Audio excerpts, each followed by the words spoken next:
오늘은 이렇게도 한번 노래 인사해 볼까요? 아베 마리아. 좀 이상하죠? 이게 성당도 아니고 무슨 갑자기 아베 마리아. 이게 성경 용어입니다. 성경 용어. 오늘 본문에 나오는 말씀이에요.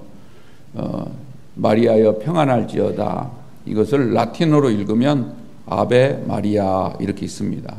그래서 전혀 낯선 용어가 아닌데 우리는 그런 용어를 자주 사용을 안 해봐서 마치 성당에서나 또는 슈베르츠가 작곡한 노래에서나 들을 수 있는 거라고 착각하는 경우가 있습니다. 오늘 28절 천사 가브리엘이 마리아에게 나타나서 첫 인사 아베 마리아, 마리아여 평안할지어다. 주께서 너와 함께 하시도다. 이렇게 인사를 했죠. 우리가 지난주에 요셉에 대해서 말씀을 나눴지 않습니까? 요셉은 의로운 사람이었다.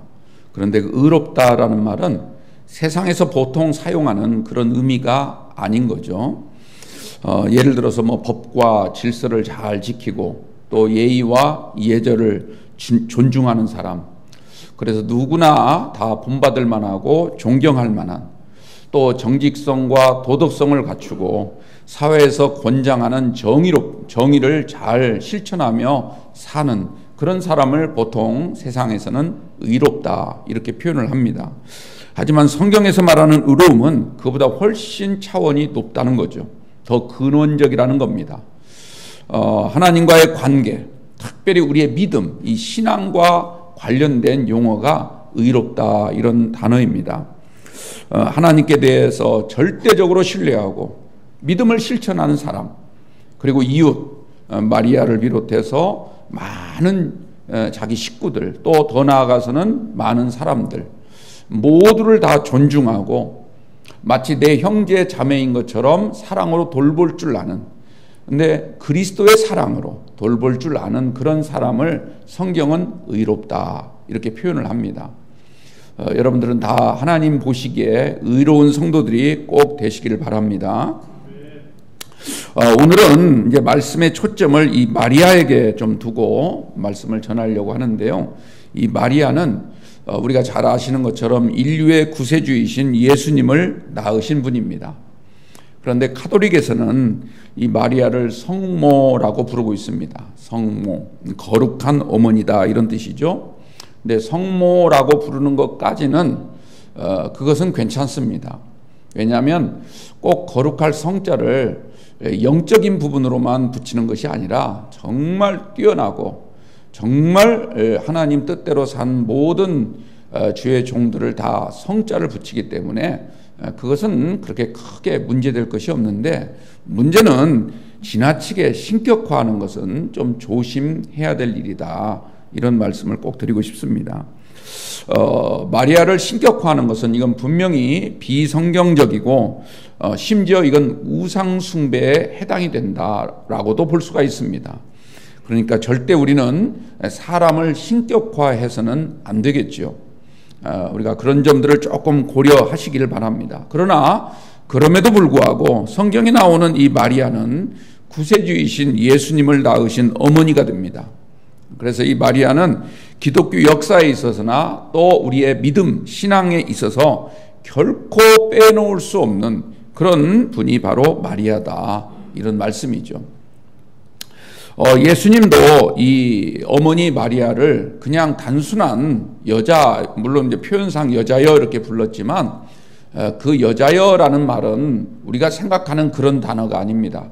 귀나이라는 그런 단어인데요. 그것은 아주 존경받을 만한 분이시여 이렇게 해석을 해야 돼요. 존경받을 만한 분이시여. 그래서 예수님도 육신의 어머니인 이 마리아를 지극한 마음으로 공경을 하였습니다. 가나 혼인잔치 이 잔치집에서는요, 포도주가 떨어졌을 때 이 마리아, 예수님의 어머니인 마리아가 이 사실을 알고 예수님께 와서 간청을 하죠. 근데 예수님은 그때 당시에 아직 자신의 정체, 하나님의 아들이라는 사실, 그리스도라는 사실을 아직은 드러낼 때가 되지 않았다. 그래서 자기의 때가 되지 않았다 이렇게 말씀을 하면서 어머니의 청을 뿌리칠 것처럼 얘기했지만 그러나 그럼에도 불구하고 어머니의 청을 또 뿌리치지 아니하고 물을 변하여 포도주 되게 한 사건을 우리가 잘 알고 있습니다. 또 예수님이 십자가 위에서 하신 7마디 말씀, 이걸 가상칠언이라 이렇게 말씀한다고 그랬죠. 이 가상칠언 가운데 세 번째 하신 말씀이 요한복음 19장 26절과 27절에 기록이 되어 있는데요. 거기에 보면 예수님이 십자가 위에서 지금 피가 철철 흐르는 그 상황, 이제 조금 있으면 운명을 하실 수밖에 없는 그런 극한 상황에서도 자신의 앞에 찾아온 어머니 마리아를 보면서 어머니 보십시오, 아들입니다. 당신의 아들입니다 하면서 스스로 자신이 하나님의 아들임에도 불구하고 여인의 아들임을 고백을 했습니다. 자신을 낳아준 그 고마움을 잊지 않았다는 것이죠. 그리고 곁에 있던 사도 요한, 예수님의 제자인 요한에게 이제부터는 네가 내 어머니를 모셔라. 이제부터는 너의 어머니다. 이렇게 부탁을 하였습니다.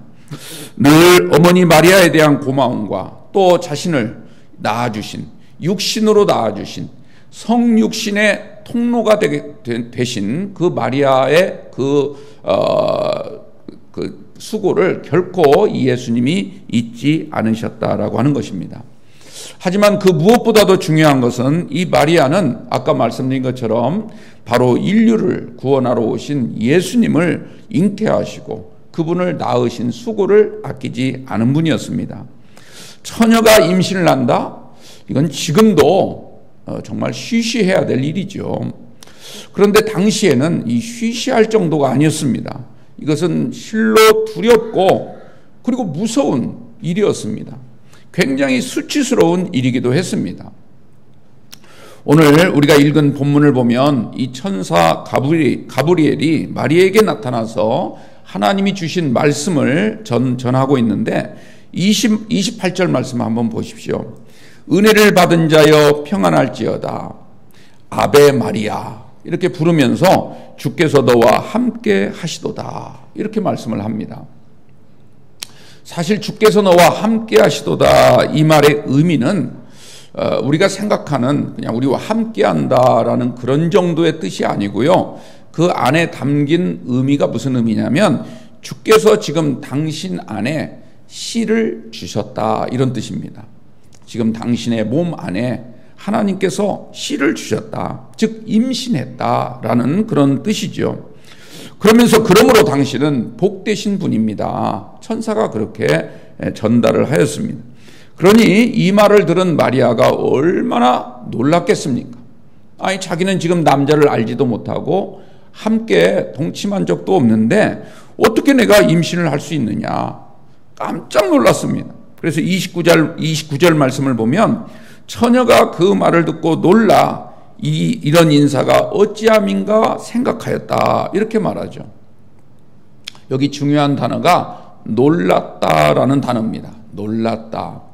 제가 편의상 이 헬라어를 한 번 더 이 단어를 말씀해 드릴게요. 디아타라소라는 단어를 쓰는데 왜 제가 이 헬라어 단어를 말씀을 드리냐면 이제 25일 날 성탄절 때 목자들의 이야기를 여러분들에게 전할 때도 이 놀랐다라는 말이 거기에도 나옵니다. 목자들이 놀랐다. 사람들이 놀랐다. 그런데 여기서 사용한 이 놀랐다와는 전혀 다른 단어입니다. 여기서 지금 이 마리아, 처녀인 마리아가 놀랐다. 디아타라소라는 단어는 어찌할 바를 모르고 뭐라고 지금 이 얘기를 해야 될지를 모르는 아주 당혹스러운 상태, 안절부절하고 매우 혼란스러운 그런 상태를 가리킬 때 디아타라소, 놀랐다 이렇게 표현을 하고 있습니다. 그러니까 여기서 놀랐다는 정말 지금 어찌할 바를 알지 못하고 뭐라고 대답해야 될지를 알지 못하는 그런 상황을 지금 마리아가 겪고 있다 이런 뜻입니다. 그런데 여기서 중요한 것은 이렇게 깜짝 놀란 지금 굉장히 혼란스럽고 어찌할 바를 모르는 이 마리아가 그 다음 어떻게 했습니까? 생각하였다 이렇게 말을 하고 있습니다. 생각하였다. 이런 인사가 어찌함인고 하면서 천사의 말 가브리엘이 전한 그 말을 계속 머릿속으로 생각을 해보았다라는 뜻이죠. 생각했다. 이것은 무엇을 생각했겠습니까? 지금 천사가 전해준 말이 무슨 뜻인지 일단 지적으로 깨달아야 되겠죠. 그리고 그 말이 어떤 나와 관계가 있는지 정서적인 깨달음이 또 필요할 것입니다. 그리고 이 말을 들었을 때 나는 뭐라고 대답을 해야 되고 어떤 행동을 취해야 될지 의지적으로 고민을 해봤다라고 하는 것이죠. 즉 모든 인격, 이걸 우리가 전인격이라 이렇게 표현을 하는데, 모든 자신의 능력을 다 활용해서 지적인 능력, 정서적인 능력, 의지적인 능력, 이 모든 것들을 동원해서 그걸 다 활용해서 이 천사의 말이 무슨 뜻일까, 이걸 깨달아 보려고 노력했다라는 그런 말입니다. 그래서 이 마리아는요, 이 말을 깨닫기 위해서 먼저 성경 말씀, 당신은 이제 구약의 말씀이겠죠, 이 성경 말씀과 연관시키면서 도대체 이 말이 무슨 뜻일까, 이걸 깊이 검토해 보았고, 지금 천사가 전해준 말이 나와 무슨 상관이 있을까, 이걸 관계적으로 생각을 해봤고, 또 이런 말을 전하는 하나님이 어떤 생각을 갖고 계실까, 하나님의 성품에 비추어서 모든 것을 생각해 보았다, 이런 뜻입니다. 여러분들에게 꼭 제가 부탁하고 싶은 것은, 우리가 하나님께 은혜를 받으려고 많이 노력하시죠. 예배도 열심히 참석하시고 교회 봉사도 많이 하시고 하나님께 뜨겁게 찬양도 하시고, 그리고 무엇보다도 주님 앞에 나와 기도하는 여러분들 많이 계십니다. 그런데 무조건 은혜만 주옵소서, 무조건 복만 내려 주옵소서 기도하지 마시고 제발 생각하면서 신앙생활하는 그런 여러분들이 꼭 되시기 바랍니다. 지적인 면에서, 또 정서적인 면에서, 또 의지적인 면에서 하나님을 우리가 깨닫기 위해서. 그래, 우리가 성경 말씀을 열심히 읽어야 되는 이유는 성경 말씀을 많이 읽어야 천국을 잘 가는 것이 아니고, 성경 말씀을 잘 읽어야 깨달음이 빨리 오는 거예요. 깨달음이. 성경 말씀을 통해서 하나님은 깨달음을 주시거든요. 그러므로 여러분들 꼭 우리가 기도할 때나 또 하나님 앞에서 충성을 할 때 항상 생각하는 믿음, 생각하는 기도, 생각하는 봉사, 생각하는 신앙생활을 하시기를 주님의 이름으로 축원합니다. 이 마리아가 천사의 말을 듣고 생각했다는 거예요. 여러분은 이것은 무엇을 말해주고 있습니까? 지금 마리아가 이미 이 천사의 말을 들을 만한 준비가 되어 있었다라고 하는 뜻이겠죠. 하나님은요, 준비가 안 된 사람에게 말씀을 주시지 않습니다. 준비가 되지 않는 사람에게 말씀을 주셔도 깨닫지 못합니다. 돼지에게 진주를 던져줘도 돼지는 절대로 그 진주의 값어치를 알지 못하는 것이죠. 그러므로 하나님은요, 우리에게 언제고 말씀하실 준비를 하고 계시는데, 문제는 우리가 그 말씀을 들을 준비가 되어 있어야 된다, 이런 말씀입니다. 지식적으로도, 그래서 하나님의 말씀을 열심히 읽으시고 배우시고 사경에도 참석하셔서 늘 반복적으로 하나님의 말씀을 묵상하는 자, 이런 사람이 복이 있는 줄 믿으시기 바랍니다. 내가 그동안 신앙생활을 이만큼 했는데 웬만한 건 내가 다 알아요. 천만의 말씀이에요. 여러분들 세상에서 가장 무식한 사람이 누군가, 자신이 다 알고 있다고 생각하는 사람, 이런 사람이 가장 무지한 사람이에요. 그러므로 우리는 늘 겸손한 마음으로 하나님께 지식적인 은혜를 구하는 여러분들 꼭 되시기 바랍니다. 이번 제가 사경회 할 때 주제를, 작년에는 새 영, 새 마음 이렇게 주제를 정했는데, 이번에는 이사야 말씀을 가지고 학자들의 혀와 귀를 주옵소서. 게시판 보신 분들은 그 부분을 읽어보셨는지 모르겠어요. 그렇게 정했거든요. 그랬더니 우리 목사님 중에 한 분이, 저하고 친한 목사님 중에 한 분이 그걸 이렇게 보고 저한테 전화가 왔어요. 전화를 하셨어요. 받았더니 목사님 답습니다, 그러더라고요. 목사님, 제가 학자란 뜻이 아니에요. 그만큼 갈구한다는 뜻입니다. 저도 아직 부족해요. 알아야 될 게 아직도 너무너무 많습니다. 소크라테스가 얘기했던 것처럼 내가 아는 것이라고 하는, 내가 아는 것 딱 유일한 하나는 내가 지금 모르고 있다는 것, 그 사실을 내가 아는 것이다. 그런 유명한 말을 남겼잖아요. 내가 아는 것 달랑 하나가 있는데 그 하나는 내가 지금 너무너무 모르고 아무것도 모른다는 사실, 그거 하나 아는 것, 그거 하나 알려고 인생을 살아간다는 얘기죠.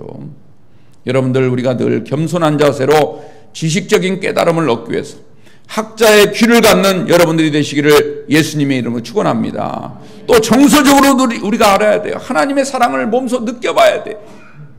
하나님과의 관계, 하나님이 나를 얼마나 사랑하시고 나에게 얼마나 큰 긍휼을 베풀어 주신 분인가, 이걸 우리가 늘 느끼고 살아야 될 줄로 믿습니다. 그리고 우리가 하나님의 말씀을 들었을 때 이것을 늘 행할 수 있는 준비가 되어 있어야 돼요. 의지적인 실천이 뒤따라야 된다, 이런 말씀이죠. 그래서 이런 여러분들이 노력을 하셔서 항상 하나님이 말씀하실 때 주여 내가 행하겠습니다, 주여 내가 알겠습니다, 믿으십니까? 여러분들 지금 아멘 하는 그 단어 하나, 짧은 이 단어가 별거 아닌 것 같지만요, 여러분들 이 단어 하나가 우리에게 얼마나 축복된 일인가. 여러분들 은혜를 잃어버리면 아멘이 안 나와요, 속으로만. 그리고 아멘 옆에서 크게 하면 비웃어요. 아유, 신앙생활을 왜 이렇게 저렇게 요란스럽게 해. 여러분들 입이 열리시기 바랍니다.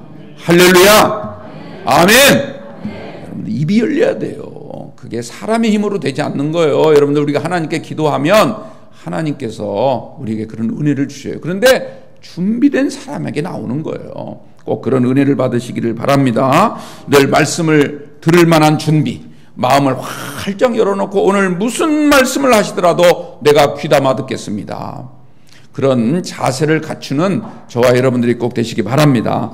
만약에 말씀 받을 준비가 되어지지 않다면 천사의 말을 들은 마리아가 어떻게 생각했을까요? 아이고, 말도 안 되는 소리, 그렇지 않았겠어요? 말도 안 되는 소리. 아마 그런 생각 자체도 안 했을지도 몰라요. 아무런 생각을 하지 않았을 거예요. 여러분들 꼭 기억하십시오. 하나님은 말씀 받을 준비가 되어 있는 사람에게 은혜를 주실 줄로 믿습니다. 이걸 믿는 것이 곧 믿음입니다. 슬기로운 5 처녀 비유하시죠. 마태복음 25장에 그들은 기름을 준비한 처녀들이었기에 신랑이 와서 부를 때 그 소리를 듣고 그들은 따라갈 수가 있었던 것입니다. 그러나 어리석은 처녀는 어떻게 했습니까? 신랑이 올 거라는 믿음을 가지고 있지 않았어요. 금방 올 거라고 생각하지 않았어요. 그래서 전혀 하나님의 말씀에 대해서 깊이 있게 생각하지 않았던 것입니다. 우리 하나님을 믿는 성도들에게 가장 큰 문제점은 생각을 안 한다는 거예요. 생각을. 이게 가장 큰 문제점이에요. 오늘 우리도요, 만약 세상 일에만 몰두해 있거나 세상 것에만 빠져 있다면 하나님의 것을 생각하겠습니까? 안 하는 거예요. 술 먹고 도박하고 게임하는 사람에게 말씀이 들려졌을 때 순종할 것 같아요? 안 해요. 하나님이 다 아십니다. 여러분들, 마리아는요 아직 남자와 동침한 적이 없어요. 그야말로 수처녀죠. 그런데 천사가 아이를 잉태했다고 알려준 거예요.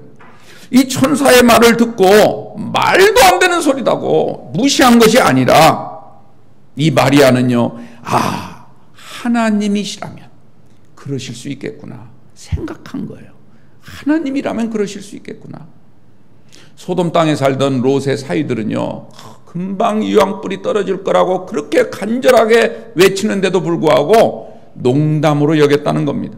농담으로. 여러분들, 하나님의 말씀을 농담으로 듣는 사람들이 얼마나 많은지 몰라요. 정말 이루어질 거라고 생각하지 않고 에이, 그건 하나님이니까 그러지. 제가 지난번 에스겔 말씀 증거할 때, 34장 말씀 증거할 때 그런 말씀 드렸죠. 사람들이 에스겔을 찾아와가지고 막 하나님의 말씀을 들으려고는 하지만 그러나 그 말씀을 순종하려고 들으려고 하는 게 아니라, 아유, 얼마나 설교를 잘하는가 보자, 얼마나 노래를 잘하는가 보자, 구경하러 오는 그런 사람들이 적지가 않아요. 그런데 마리아는요, 하나님의 말씀을 진지하게 생각했습니다. 하나님이라면 그렇게 하실 수 있을 거야. 그런데 중요한 것은 하나님이 어찌 나같이 이런 비천한 여자에게 그런 은혜를 주신다는 건가, 그걸 또 깊이 생각한 거예요. 어찌 나 같은 자에게 그걸 지적으로 생각하고 정서적으로 관계 속에서 생각하고 그리고 의지적으로 실천할까 생각했던 것입니다. 여러분들 다시 말씀드립니다. 하나님은 준비된 자를 찾아가시는 줄 믿으시기 바랍니다. 말씀 들을 준비, 그런 사람에게 응답을 주십니다. 하나님의 은혜를 받을 만한 준비를 한 사람에게 하나님은 선하신 뜻을 베푸실 줄로 믿습니다. 우리가 복받을 만한 준비가 되어 있어야 하늘의 신령한 복을 베풀어 주실 줄을 믿으시기 바랍니다. 하나님은요, 우리의 준비와 노력과 헌신 속에서 역사하시는 줄을 믿으시기 바랍니다. 하나님은 아무 곳이나 다 계시죠. 어느 곳에서도 다 기적을 행하실 수 있고 놀라운 일을 행하실 수 있지만, 그러나 우리가 준비하고 노력하고 헌신할 때 그 안에서 역사를 하시는 거예요. 여러분들 이 사실을 꼭 믿으시길 바랍니다. 반대로 아무런 준비도 되지 않고 노력도 하지 아니하고 입으로만 헌신을 외치는 그런 사람에게는요, 절대로 하나님이 역사하지 않아요. 그런 자에게는요, 하나님의 말씀이 축복이 아니라 오히려 독이 될 수가 있어요. 하나님의 말씀을 들으면 더 불편한 거예요. 가시 같은 거예요. 못마땅한 거예요. 할 수 없이 신앙생활을 하고 있지만 그러나 귀에 들어오지 않는 거죠. 가슴을 적시지 않는 거예요. 거기에 무슨 씨가 자라겠습니까? 거기에 무슨 역사가 나타나겠습니까? 여러분들 잘 생각해 보십시오. 하나님이 우리에게 복을 주시려고 마음만 먹으신다면 왜 못하시겠어요? 왜 못하시겠어요? 우리가 어려운 일을 겪고 있을 때 하나님이 왜 구원해 주시지 않겠습니까? 하나님이 사랑하는 자녀들, 하나님이 정말 사랑하는 백성들을 왜 고통 속에 그냥 놔두시겠습니까? 지금 당장이라도 얼마든지 하나님은 하실 수가 있는 줄 믿으시기 바랍니다. 그런데 하나님은 역사하지 않을 때가 있거든요. 가만히 있는 것처럼 그렇게 느낄 때가 있단 말이에요. 왜 나에게만 이렇게 안 하실까? 우리가 그렇게 생각을 하는 때가 있는데 천만의 말씀이에요. 하나님께 문제가 있는 것이 아니라 나에게 문제가 있지 않을까? 한 번쯤 여러분들 깊이 돌아보시기 바랍니다. 내가 지금 은혜 받을 만한 준비, 하나님의 말씀을 실천할 만한 준비, 내가 정말 하나님께 충성할 만한 준비가 되어 있지 않기 때문에 하나님이 이 얘기해봤자 소용없으니, 줘봤자 안 되니까 안 하시는 거 아닐까? 한번 우리가 깊이 고민해 봐야 된다는 거예요. 그 유발 하랄이라고 유명한 역사학자가, 이스라엘 역사학자가 있거든요. 지금 히브리 대학교 교수인데, 이분이 그 쓴 책 가운데 넥서스라고 하는 책이 있어요. 나온 지 얼마 안 됐습니다. 그 책의 가장 중요한 핵심 내용이 뭐냐면 내가 감당할 수 없을 만한 것을 지나치게 소환하려고 하지 마라. 그거예요. 내가 감당할 수 없을 것을 지나치게 소환하려고 하는 것, 그게 그 사람을 파멸로 이끈다는 거예요.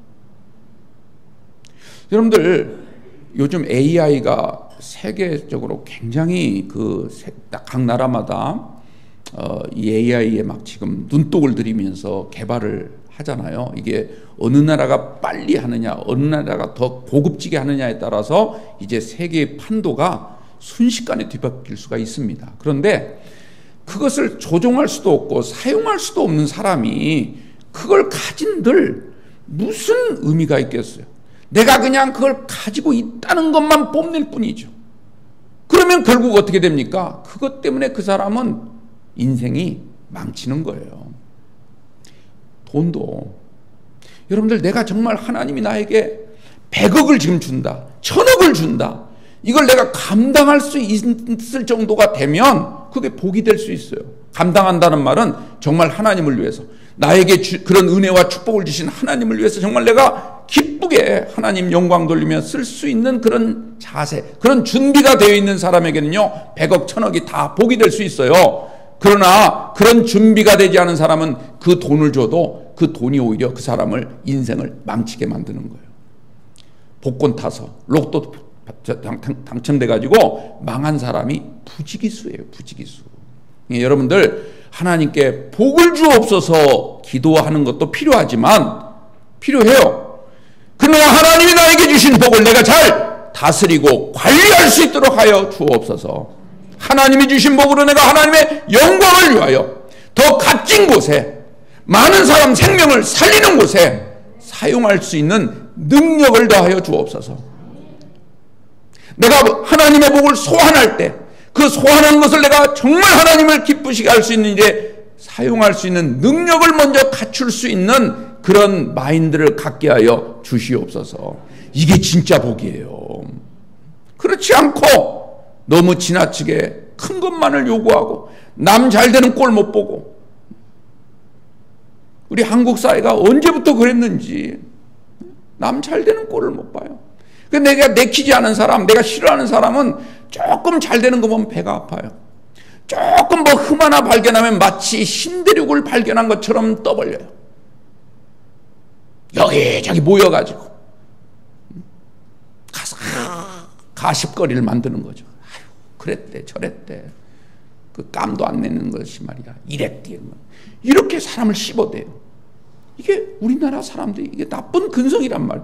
우리 성도들은 절대 그러지 마시기 바랍니다. 자꾸 칭찬해 주세요. 자꾸 세워주세요. 그러면 여러분들에게 복이 돼요. 여러분에게 복이 돼요. 여러분들, 마리아는 잉태하고 출산했죠. 하나님 뜻대로 출산을 했어요. 출산하고 끝났습니까? 아니에요. 그 아이를 잘 자라도록 항상 관심을 기울이며 키웠습니다. 무려 30년 넘게 예수님을 키운 거예요. 그 30년의 세월을 이 마리아는 어떤 생각을 갖고 키웠겠습니까? 이분이 메시아라면, 정말 하나님께서 보내신 성령으로 잉태케 하신 분이라면 이분을 내가 어떻게 키워야 될까? 어떻게 해야 이 구원의 완성을 이루는 일에 나도 쓰임받는 사람이 될까? 오직 그 생각을 하면서 하나님의 영광을 위해서 이 아기 예수를 잘 키웠지 않겠습니까?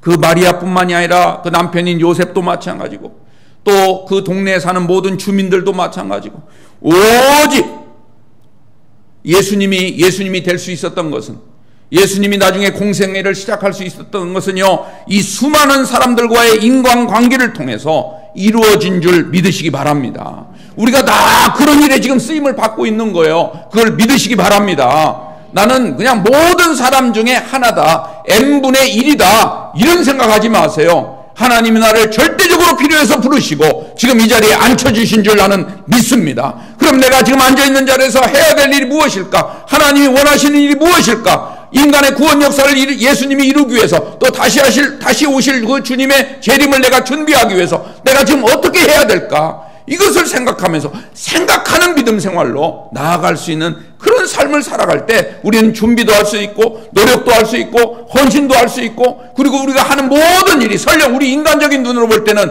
실패인 것 같고 안 되는 것 같지만, 하나님께서 보실 때는 우리의 중심을 보시고 안 되는 것을 되게 하시고 무너진 것을 다시 세워주시고,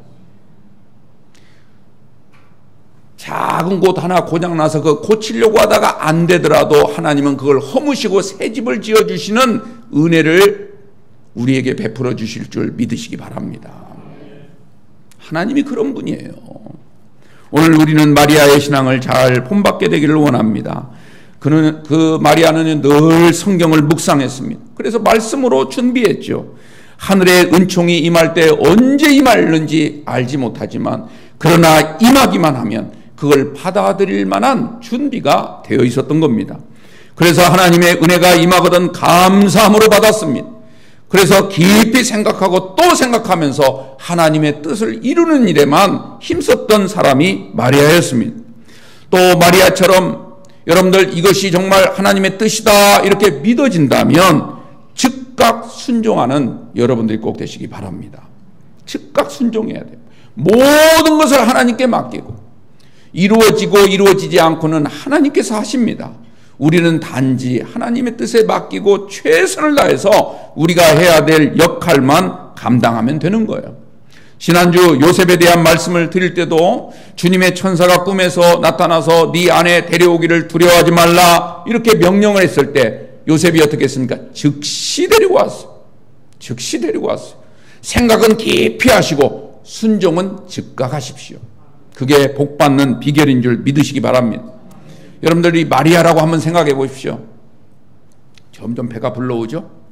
점점 이 기침과 임신은 숨길 수가 없대요. 기침하는 거.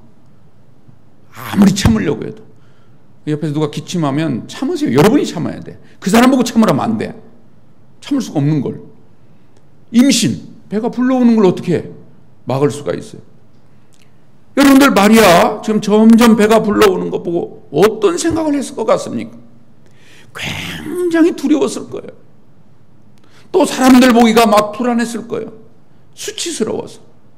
아우, 처녀가 잉태했대. 아우, 약혼했는데 아직 한 집에 살지도 않는데 저 여자 배 불러오는 거니까 이상한 짓 했나 봐. 사람들 막 수근수근. 여러분, 그런 말에 넘어가지 마세요. 또 남편 요셉에게는 얼마나 고마웠겠습니까? 자기를 막 감싸주고 자기를 버리지 않고 소문내지 않고 얼마나 감사했겠어요. 또 얼마나 미안했겠어요.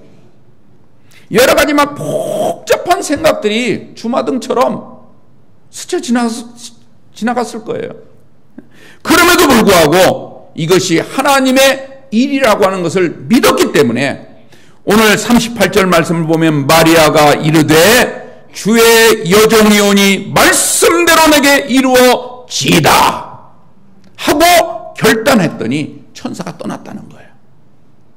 결단했더니 이것이 하나님의 뜻이라면, 이 길이 내가 걸어가야 될 길이라면, 처녀의 몸으로 아기를 낳는 것이 하나님께서 나에게 맡겨주신 사명이라면 내가 주님의 말씀대로 행하기를, 이루어지기를 원합니다. 이게 얼마나 대단한 믿음입니까? 하나님 말씀대로 하나님께 모든 걸 맡기는 믿음이죠. 믿는 성도가 자신의 삶과 행동을 결정하는 데 있어서 가장 중요한 명분이 뭐가 있습니까? 하나님의 뜻이죠. 우리가 복을 받는데 가장 귀중한 원리가 무엇입니까? 하나님의 말씀입니다. 믿으시기를 주님의 이름으로 축원합니다. 우리 주님도 모든 걸 하나님 뜻에 맡겼습니다. 하나님의 아들이면서도 하나님께 맡겼어요. 가상 7원 가운데 보면 예수님이 6번째 뭐라고 말씀하시고 내가 다 이루었다. 뭘 이루었다는 거예요? 하나님의 뜻을 이루었다는 얘기죠. 마지막 7번째 말씀이 뭡니까? 아버지여 내 영혼을 아버지 손에 부탁하나이다. 하나님께 맡긴다는 거예요. 죽음까지도 하나님께 맡겼다는 얘기죠.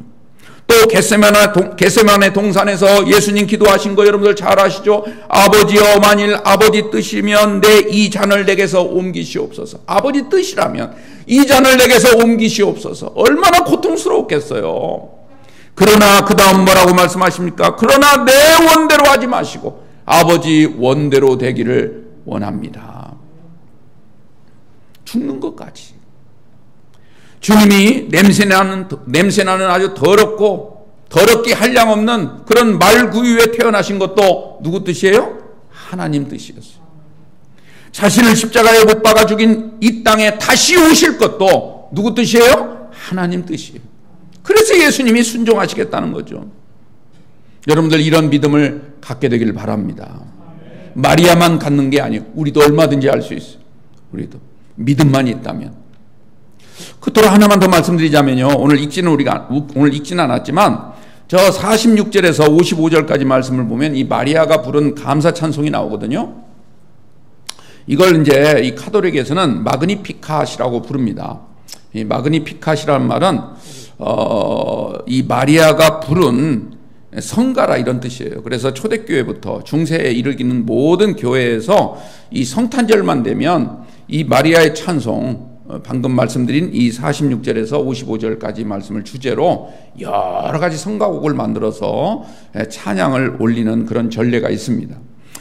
그런데 마리아가 부른 이 찬미의 내용을 잘 우리가 읽어보면 결국 뭐냐면 하나님께서 이 마리아에게 어떤 것을 이루셨나, 어떤 일을 이루어 주셨나, 이것을 크게 두 가지로 나누어서 찬양하고 있습니다. 첫 번째는 뭐냐면 나같이 비천한 여종에게 놀라우신 은혜를 베풀어 주신 하나님을 찬양합니다. 이런 내용이에요. 46절에서 50절까지. 하나님은요, 신분이나 지위, 그리고 재물의 많고 적음, 인간적으로 잘나고 못난 것, 이런 걸 따지는 분이 아니에요. 하나님은 아무리 낮고 천한 자라 할지라도 우리가 하나님을 향하여 마음을 두고 있으면 그곳까지 주님은 찾아오셔서 측량할 수 없는 은혜를 베풀어 주시는 줄 믿으시기 바랍니다. 측량할 수 없는 은혜를. 불편부당하신 하나님, 어느 쪽에도 편협되지 아니하시고 어느 곳에도 당을 만들지 아니하시는 불편부당하신 하나님, 정의로우신 하나님, 의로우신 재판장, 이게 우리 하나님이신 거죠. 그 다음에 51절부터 55절까지 말씀을 보면 이 마리아의 찬양이 내용이 이런 거예요. 하나님께서 베푸신 이 놀라운 은혜, 이 놀라운 은혜를 통해서 하나님이 어떤 분이신가를 만방에 알리겠다는 거예요. 만방에. 나 혼자만 이 은혜로 끝이는 것이 아니라 내가 이 은혜를 만방에 알리겠다는 거죠. 하나님은 교만한 자를 흩으시고 권세 있는 자를 꺾으셨다는 사실. 반대로 비천한 자는 높이시고 줄인 자에게는 좋은 것으로 배불리게 해주셨다는 사실. 이런 하나님을 우리가 믿고 있다는 거죠. 우리가 이런 하나님을 우리 아버지로 모시고 있기에 우리는 이 땅에서 절대로 꿈과 희망을 버려서는 안 되는 것입니다. 내일 당장 죽음이 이른다 할지라도 하나님은 오늘 하실 수 있습니다. 이 믿음을 꼭 갖게 되기를 바랍니다.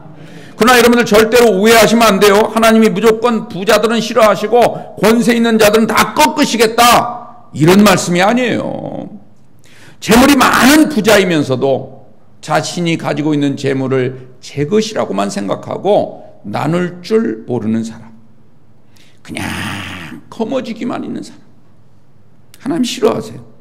아무리 높은 권세를 가지고 있어, 이 높은 권세를 하나님이 주셨는데, 그런데 그 권세를 가지고 약하고 그리고 이 가지지 못한 어려운 자들을 짓밟고 무시하고 업신여기고, 그래서 똑같이 비행기를 탔는데 승무원이 땅콩 안 까줬다고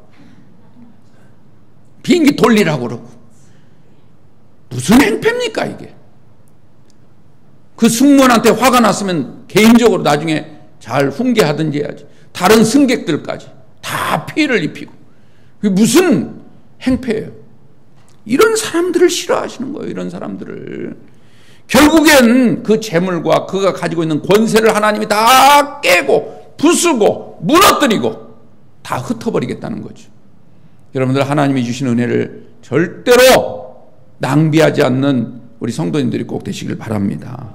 사랑하는 성도 여러분, 오늘 마리아가 보여준 믿음, 또 마리아가 부른 이 찬양, 오늘 우리도 이 믿음으로 사시길 바랍니다. 그리스도인들은요, 하나님을 믿지 않는 자들의 세계관과는 달라야 돼요. 완전히 달라야 돼요. 하늘나라의 영적인 세계관을 갖게 되기를 바랍니다.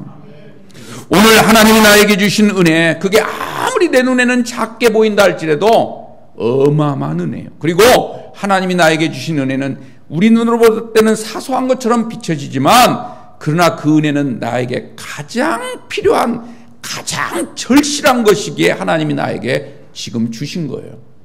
그 은혜를 생각하고 그 은혜로 승리하시고 여러분들 주변에 있는 많은 사람들을 주님께 돌아오게 하는 일에 쓰임받는 여러분들 꼭 되시길 바랍니다. 이것이 진짜 복이고, 이게 바로 성탄이 오늘 우리에게 주는 가장 큰 기쁨인 줄로 믿습니다. 우리 옆에 계신 분과 한 번 더 인사합시다. 아베 마리아. 이제는 한 번만 딱 더 하겠는데, 여러분들 옆에 계신 분들 이름 아시죠? 내 옆에 앉은 분 이름 모르는 분 혹시 계세요? 자, 우리 주의자님이 김동욱 권사님이에요. 그럼 저는 김동욱 권사님한테 아베 김동욱 이렇게 할 겁니다. 우리 권사님은 저한테 아베 박상수 이렇게 하는 거예요. 이름을 부르는 거예요. 이름을. 뭐 목사님, 뭐 권사님 그러지 마시고 이름을 한번 해보시는 거예요. 안 하면 설교 안 끝나니까 한번 해보시는 거예요. 시작. 아베 김동욱. 고마우신 아버지 하나님,